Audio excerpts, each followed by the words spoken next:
It is one of the greatest honors of my life to be standing before you today. I want to start with some words of gratitude to all the faculty who challenged us and encouraged us to pursue our studies, to the dining and facility staff who fed us and kept us safe, and our friends and family who provided us with love in our moments of sorrow and joy. Thank you.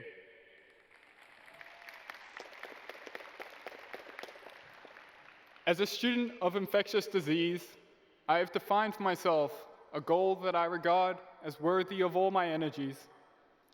I hope to join that community of men and women who devote their lives to studying and eliminating the biological scourges that continue to threaten human life. Before March 11th, 2020, my study had been mostly academic, but then the pandemic hit, Princeton closed its doors, and the course of our young lives changed. Infectious disease came home, and I was forced to return to my own. I hadn't spent a great deal of time in Melbourne since leaving for college 3 years before. When I left my father at the airport for the 20-hour flight to Princeton as a first year, I didn't know when I would come back.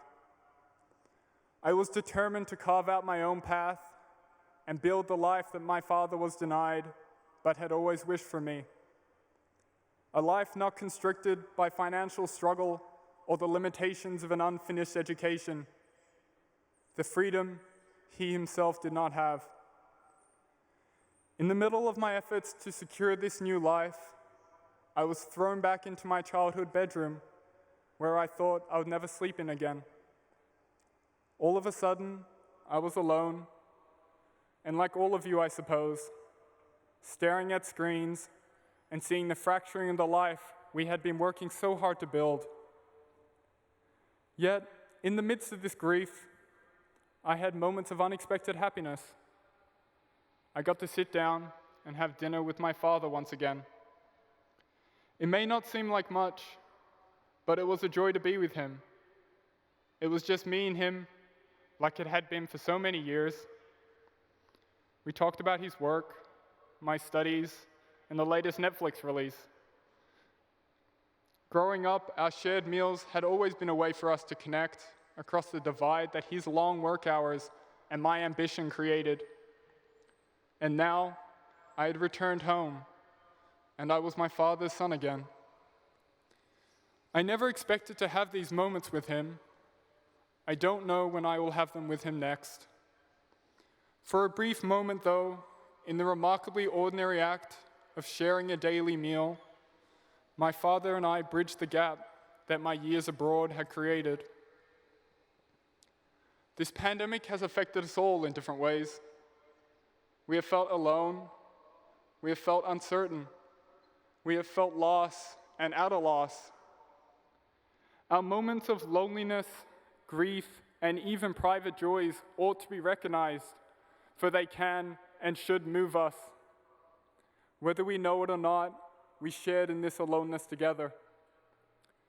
I don't want to dwell on the past, but I do want to honor this profound time in our lives when our naive youth was abruptly replaced with a coarse reality filled with both extraordinary loss and ordinary disappointment. In reflecting on our shared moment together, I am reminded of George Eliot's words about a young woman's disappointment at the prospect of her new life. I quote, "Not that this inward amazement of Dorothea's was anything very exceptional. Many souls in their young nudity are tumbled out among incongruities and left to find their feet among them, while their elders go about their business. Nor can I suppose that when Mrs. Casaubon is discovered in a fit of weeping 6 weeks after her wedding, the situation would be regarded as tragic. Some discouragement, some faintness of heart at the new, real future which replaces the imaginary is not unusual, and we do not expect people to be deeply moved by what is not unusual. That element of tragedy which lies in the very fact of frequency has not yet wrought itself into the coarser motion of mankind, and perhaps our frames could hardly bear much of it. If we had a keen vision and feeling for all ordinary human life, it would be like hearing the grass grow and the squirrel's heartbeat, and we should die of that roar which lies on the other side of silence. Dorothea's feeling of disappointment is by no means extraordinary, but that is Eliot's point. We have all surely felt some faintness of heart and some true loss within this new reality that the pandemic has thrust upon us. Yet, the ordinariness and frequency of our feelings does not diminish their significance. Our disappointment at the loss of all those things we had come to think of as our due, the annoyances of Zoom classes, the uncertainty of our futures, and even my unexpected time with my father, constitute an epic as good as any.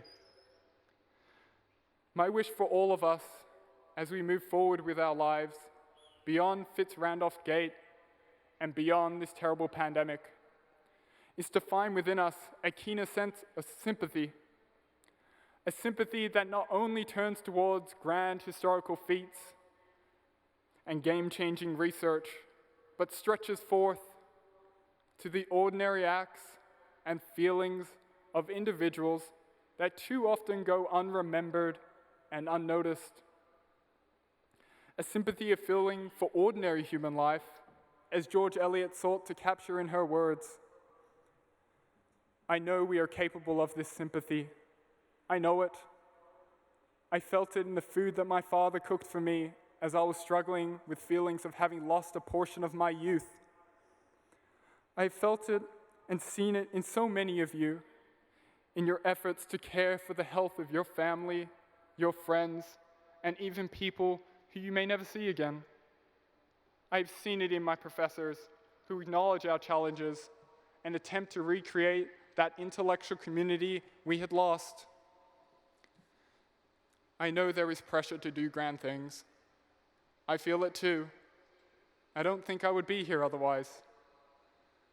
Sometimes what is required of us, however, is not to change the world, but rather to recognize what is extraordinary in the ordinary tragedies of our lives and those of others, and try to honor those small, simple acts of kindness that can have so great an effect on those around us.